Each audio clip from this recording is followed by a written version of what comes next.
Hello, everyone. Thanks for joining this edition of Beneath the Surface with Petroleum Association of Wyoming.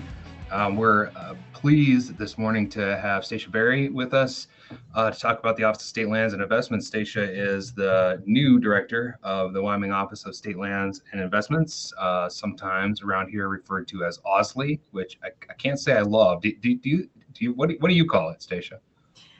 You know, OSLI isn't my favorite either. I mostly call it the office or state lands. So there's no consistency. That's like the Ohio. Should we just call it the office? It's like the Ohio State.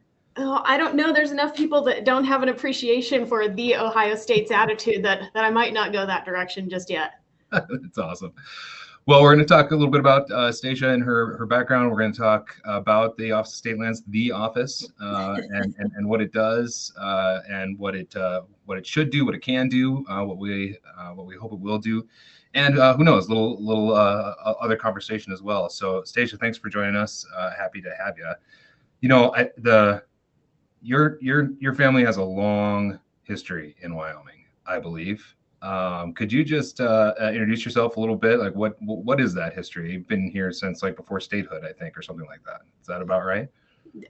It's been a long time. So my family homesteaded 20 miles northeast of Cheyenne. Our ranch is over 100 years old. So we're one of the centennial farming and ranching families around the state. I will say I question my ancestors' judgment sometimes because they parked in Laramie County, and although the plains are beautiful, there are a lot of really pretty places in Wyoming. But yes, they settled out there over 100 years ago. And in the 80s, the brothers of my grandfather's generation split the ranch 4 ways. And so each brother has grown and changed their portion of the operation. But my grandfather was most interested in genetics. And so our family raises Hereford cattle and still is in the purebred genetics business, where my dad has a production sale every fall that he sells Herefords. And we're lucky enough to live and work and play out on the ranch along with some of my siblings as well.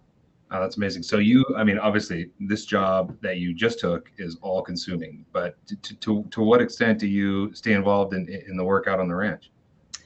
I would categorize us as National Guard ranchers, about 2 weeks a year and 1 weekend a month, and then on call as needed. So we get to get into a lot of the fun work. We're there for branding. We're there for weaning. We get to do a lot of the big projects, but the fact that I have a town job means that I don't get to do as much ranching as I want to. The nice part is we have 3 boys, all under 8 years old, and there are a lot of tractor fans in our house. So we get an opportunity to help with a lot of tractor work as well.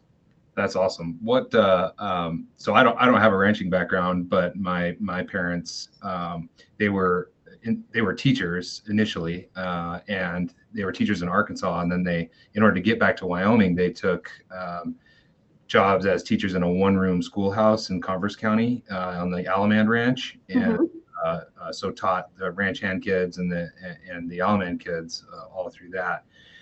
And just like the lifestyle for kids to be out on the ranch and to do that kind of like legitimate hard work and all that, that's a great opportunity. I imagine.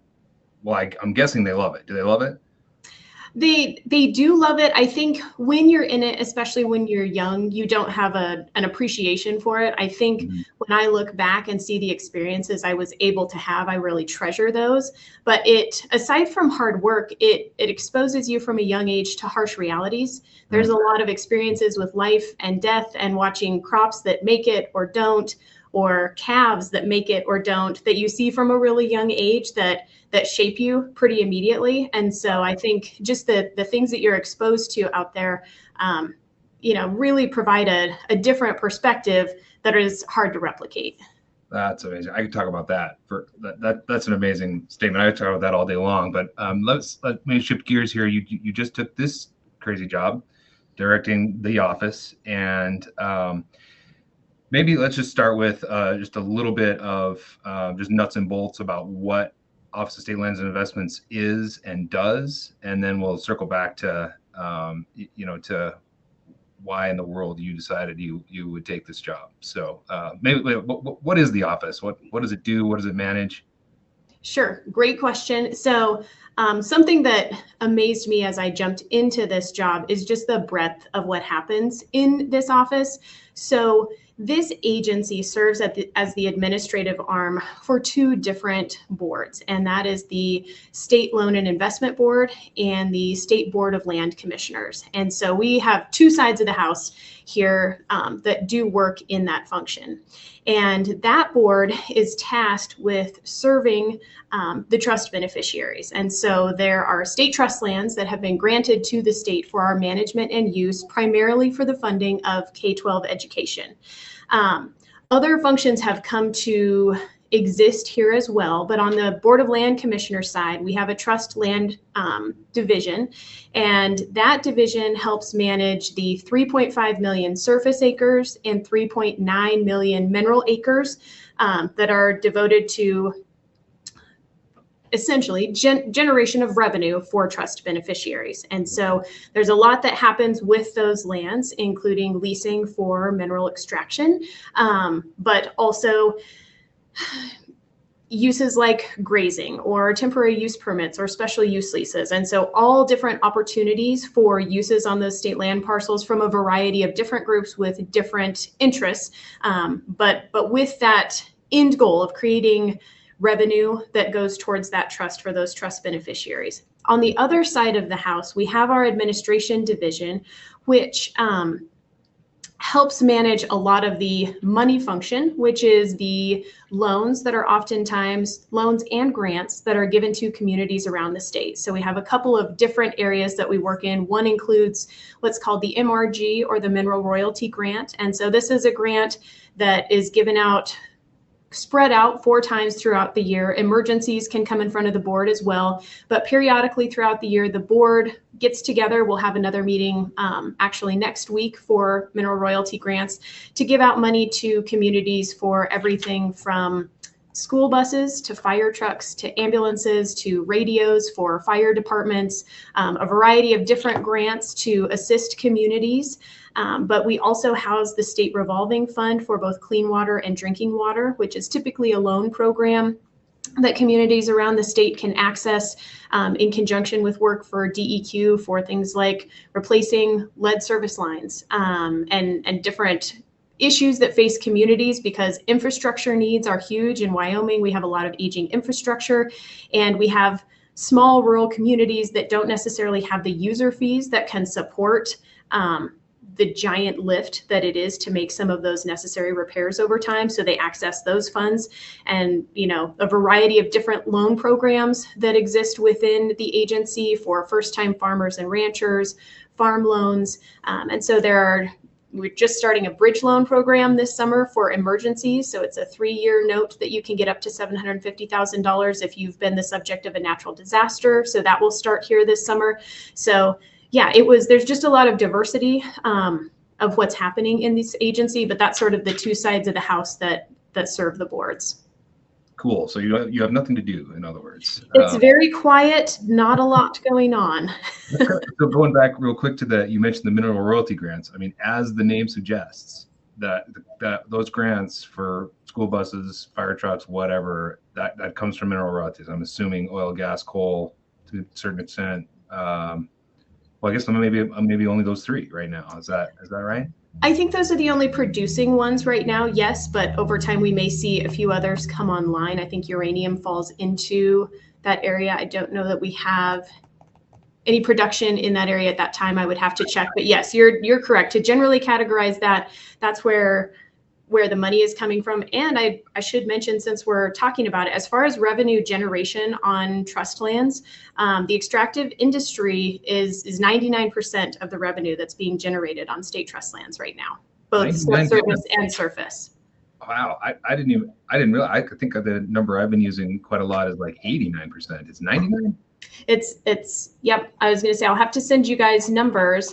But when I reviewed, I can send you guys a handout that you can share with your membership if you'd like, that shows the breakdown of industry and where it is supporting state lands, and minerals they're carrying the weight.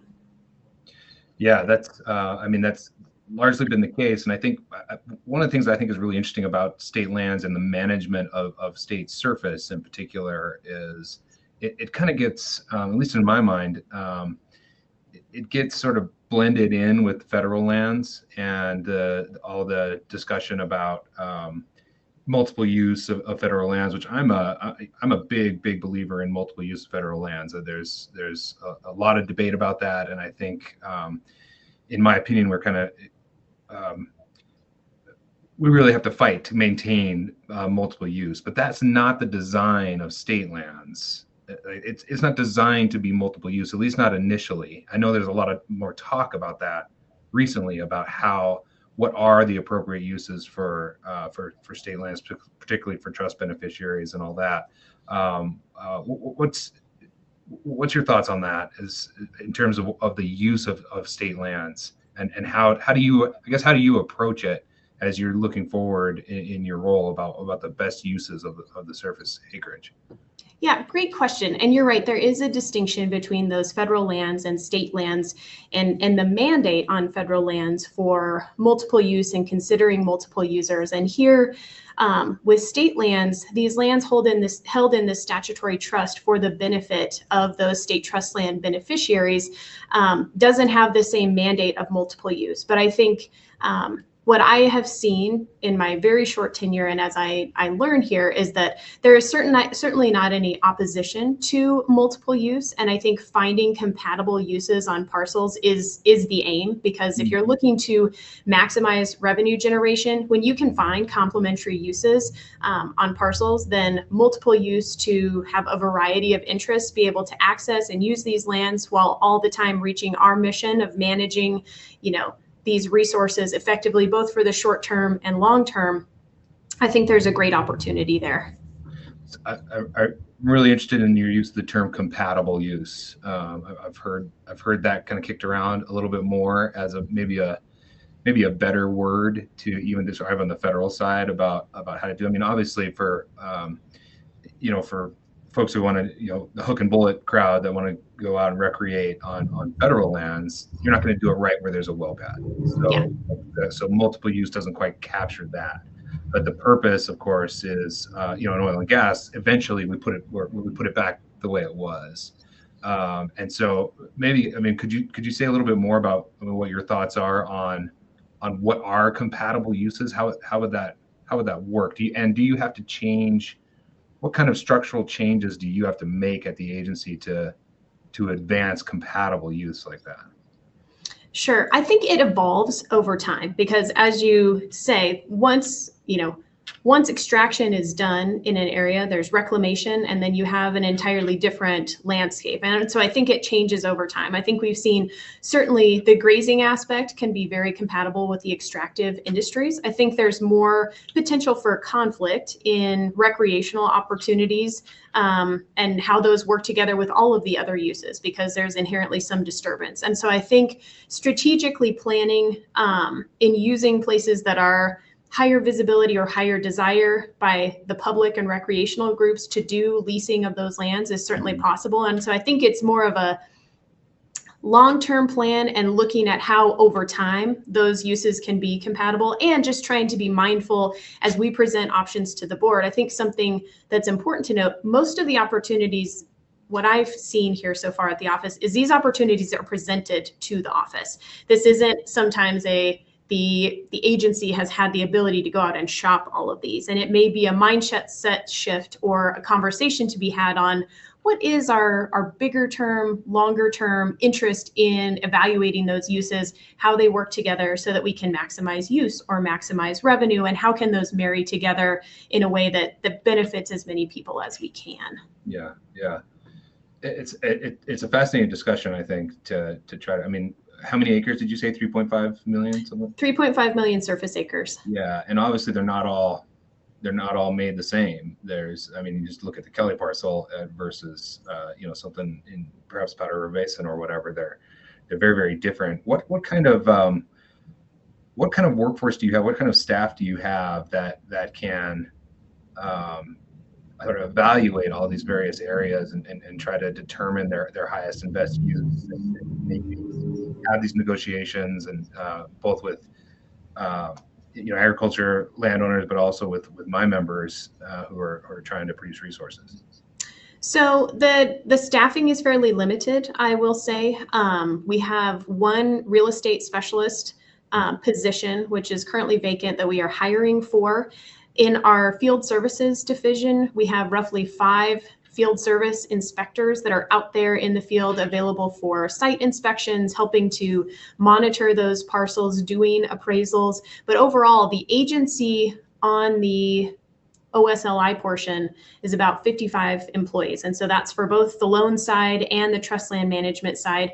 One thing that I should mention that also exists in state lands is the Division of Forestry that handles forestry and fire. And so that's an entirely different section that is managed by the state forester that also exists in this agency. So they also have 50 people. But as far as what's happening in our office devoted to trust land management, I think you have about 15 in your trust land management division. So it's not a huge workforce, which does present different challenges when you're also trying to get the unexciting but very important work of processing leases and renewals for any sort of lease, both subsurface and surface, processed and the records complete.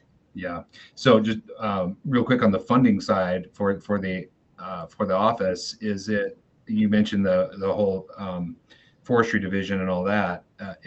Do you also get an appropriation from the general fund legislature, or is all your funding come from royalties and all that? So there's a variety of funding that comes in, and things are further complicated in the forestry division because they have a lot of partnerships federally. So there's funding not only from state funding, but federal funding. But the lands that come from mineral royalties are used for the trust beneficiaries. So something that's important to know is the decisions made by this office don't benefit this office fiscally. So it doesn't, just because we sold the Kelly parcel doesn't mean that there's any sort of benefit to the agency. It goes to the trust beneficiaries. And I think that separation is important. That is important. Yeah, that's amazing.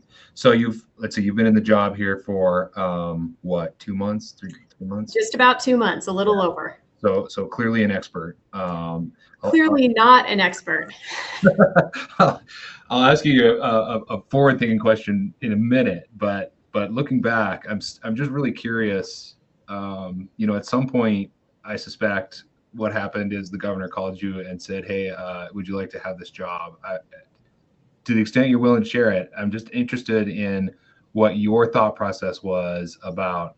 Look, I've got a great life. I've got this great family. Everything is good. Here's this massively complicated and super important agency for the state of Wyoming.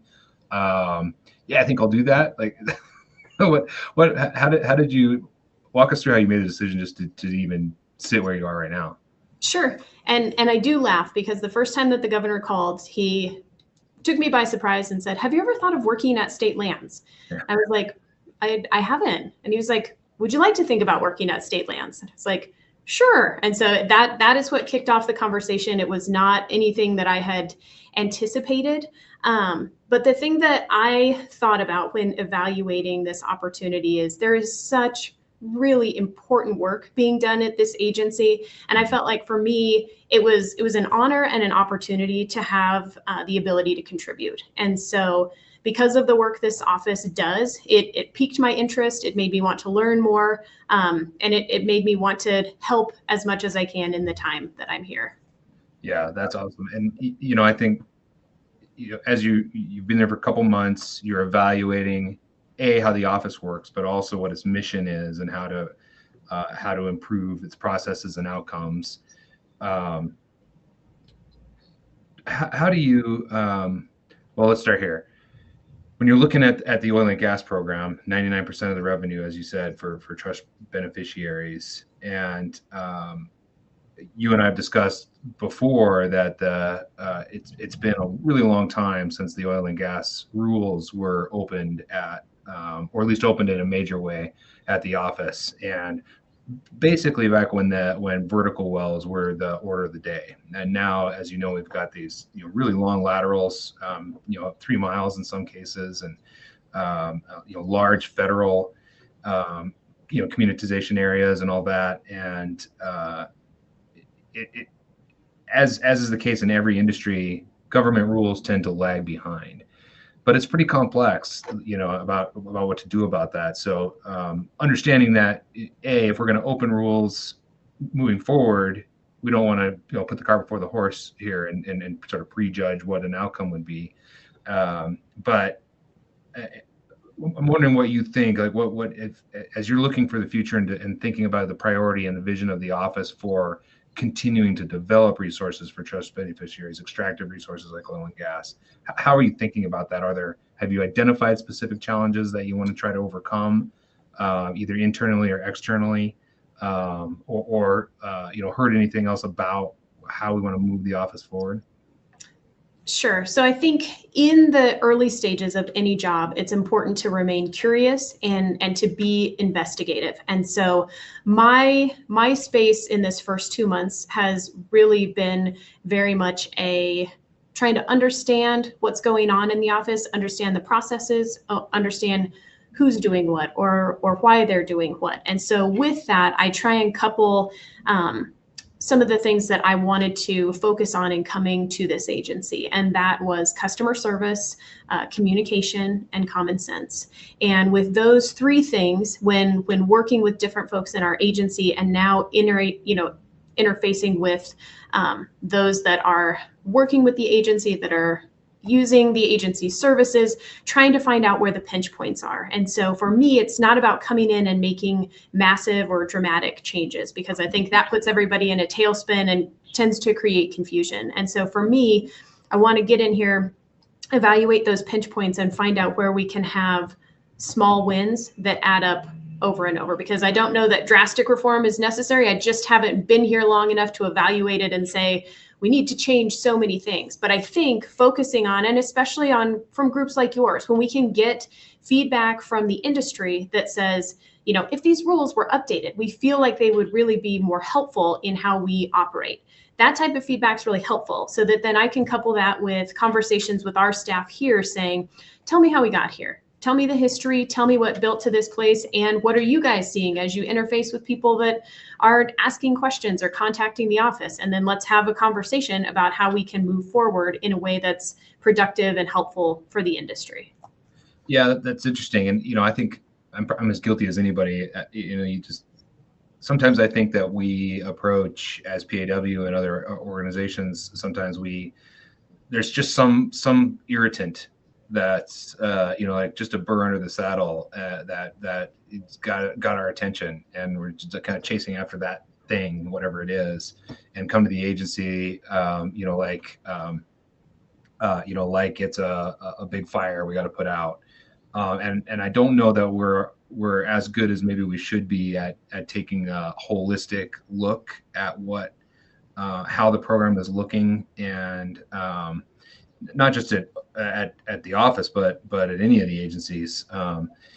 And I wonder, just from your perspective, what in the time you've been there, what do you think is the most helpful from groups like mine in terms of issuing or just getting our opinions to you, both collectively and individually? What's the most helpful? I think reaching out before you're really mad, because like you say, once you've got the burr under your saddle, once everybody's got their hair on fire and we're like, now we're mad at everybody. And that's the wrong time to have the discussion. And so I think times like right now, where you've got some new faces in the office that can learn some of the history, learn some of the perspectives, I think that's the right time to have these conversations. And I think I want you to know, from my perspective, is I'm really trying to encourage our staff to be open to feedback and collective in what that looks like and how we can assimilate that and use that to be of best assistance. And so I think timing is critical, because if it's once everybody's mad, it's a lot harder to get to a solution without frustration, egos getting in the way, and everybody sort of losing sight of what the ultimate good can be, if it's whether it's rules reform or any different thing with uses with state parcels. I think conversations when everybody's calm before it's become such a problem is the best way to go. Yeah, fair enough. Yeah, and that, I think, again, maybe the biggest culprit is waiting until I get really irritated before I take care of something. Just like call when you're like a little mad, not all the way mad. Slightly irritated is the best. Okay. All right. So noted. Well, here's a third real question for you. One of the things, that you mentioned the boards that the State Land Investment Board and the Board of Land Commissioners, and they meet monthly, right? Bi-month. Yeah. What am I even saying? Monthly would be amazing. They meet bi-monthly, and it appears that meeting more than that is not really on the table, or at least that's been our impression. And in Wyoming, the drilling schedule is drilling schedules are really, really important, and our drilling window is really small for all sorts of environmental and wildlife reasons and others. That sometimes moving quickly is important. What's your sense of the? I mean, let me ask it this way: Are there impediments in rules or statute or anything that you know of that would disallow meeting on a more emergency basis sometimes if it comes to that, or is that just a totally unworkable and unreasonable thing? To my knowledge, there aren't any rules that would disallow it. I think when you have a board of those top 5 elected officials, that they are serving a lot of constituents in a lot of different ways. And so that it is, I think, gathering them can be difficult. And I will say they do end up meeting more than bi-monthly. We'll see this week or this month of June, they will have met twice. So they met at the beginning, and then they will have their mineral royalty grant on June 20th. And so for other purposes, they do meet more frequently. And in emergencies, I think that the board certainly can convene. So it doesn't prevent it. I think it's more a matter of workflow and whether emergencies pop up. Yeah, got it. Okay.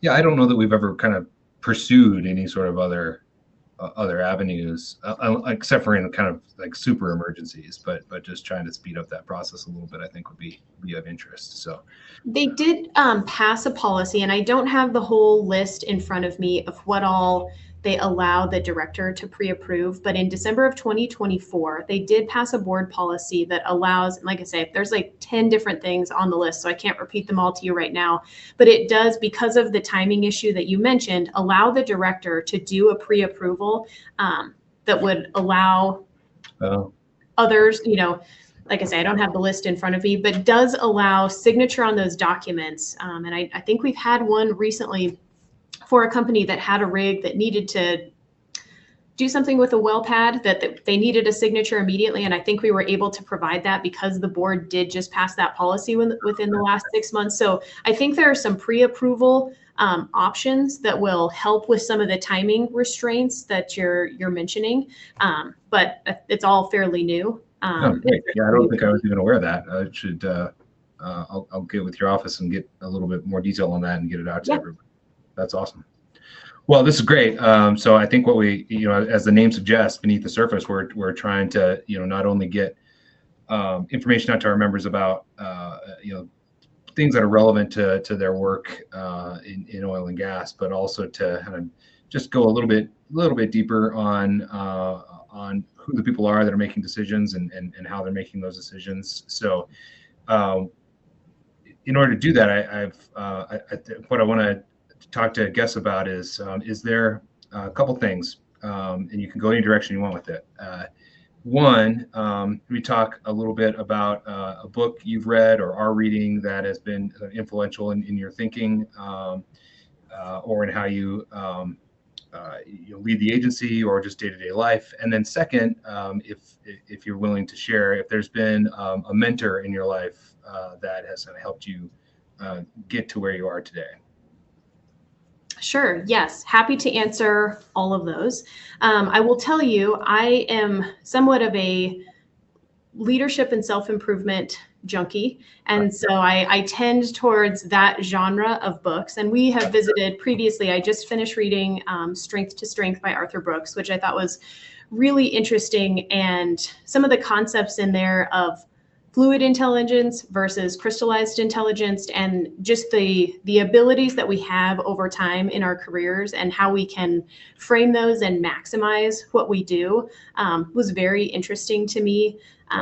I also really like to read a lot of Brene Brown, and I like some of her teachings and talking about leading with vulnerability and being willing to have hard conversations. And one thing that she says a lot that I try and keep a focus on is it's not about being right, it's about getting it right. And so focusing on being able to put your ego aside when you're working with others. And I think in a position like this, it's really important because there are a lot of people with a lot of concerns. And when ego takes over, we stop making logical decisions. And so I like to lean on some of that teaching as well. But I would, back to the Strength to Strength, I would totally recommend that book for anybody that wants to nerd out about the second half of your career in life and how to frame it and maximize it.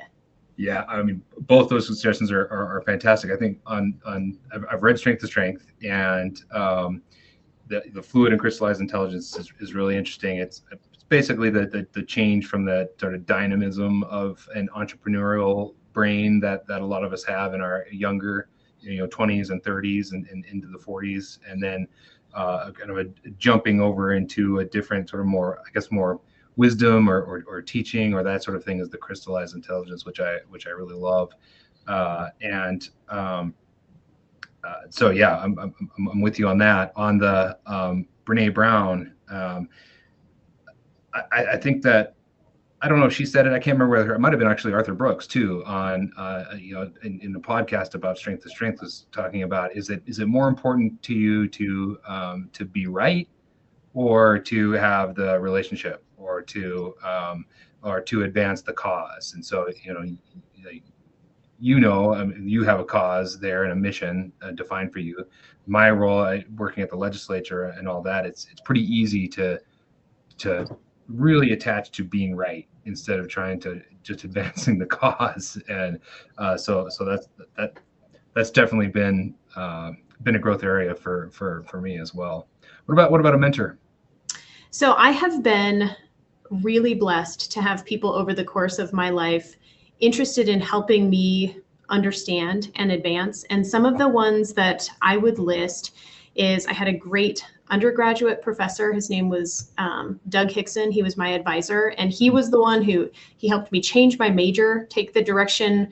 I went from a communications degree to a science degree that took me in an entirely different direction than I anticipated. But he was someone that carefully cultivated opportunities for me from undergraduate time. And so I would list him as a great mentor. My first job when I got out of law school was with Harriet Hageman and Kara Brighton, now Fornstrom.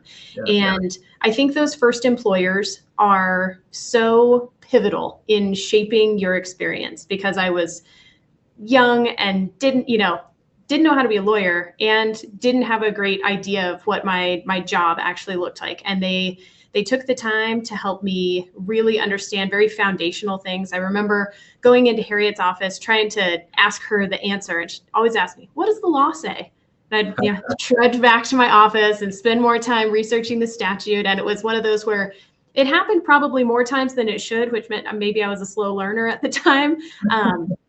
But they just really enlightened me in what it can look like to be in private practice and entrepreneurs in their own right, of creating a boutique law firm and being able to focus on those water rights. And then I would say I had a great experience working. I was the deputy director at the Department of Agriculture for 7 years, and I worked under Director Doug Miyamoto, and he is a fantastic mentor in the area of government service and being able to interface. He's a great example of someone who doesn't let ego get in the way, where he helps further the cause and makes what's happening in the agency not about him. And I really appreciate the example that he set in that area while I was there. So I feel really fortunate that I've had great people that were kind enough to share their wisdom with me along the way.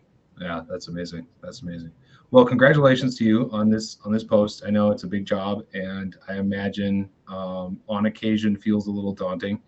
But I know from our perspective at PAW, and I know I'm speaking for my members, we want the office to be successful and to be clipping along on all cylinders. So to the extent that I can be helpful, my members can be helpful. We're here to partner with you. And I know, I mean, the state agencies in Wyoming are really all on the same boat here about wanting to really be partners and try to move Wyoming forward. So sure appreciate you taking the time to talk to us this morning, and for all your work you've already done and will do over the next couple of years.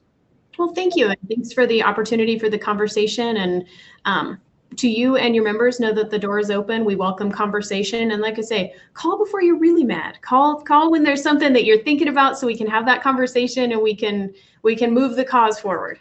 That's going to be my takeaway from this whole thing. Call before you're mad. I love it. Yeah. All right. Thanks, Stacia. Thank you.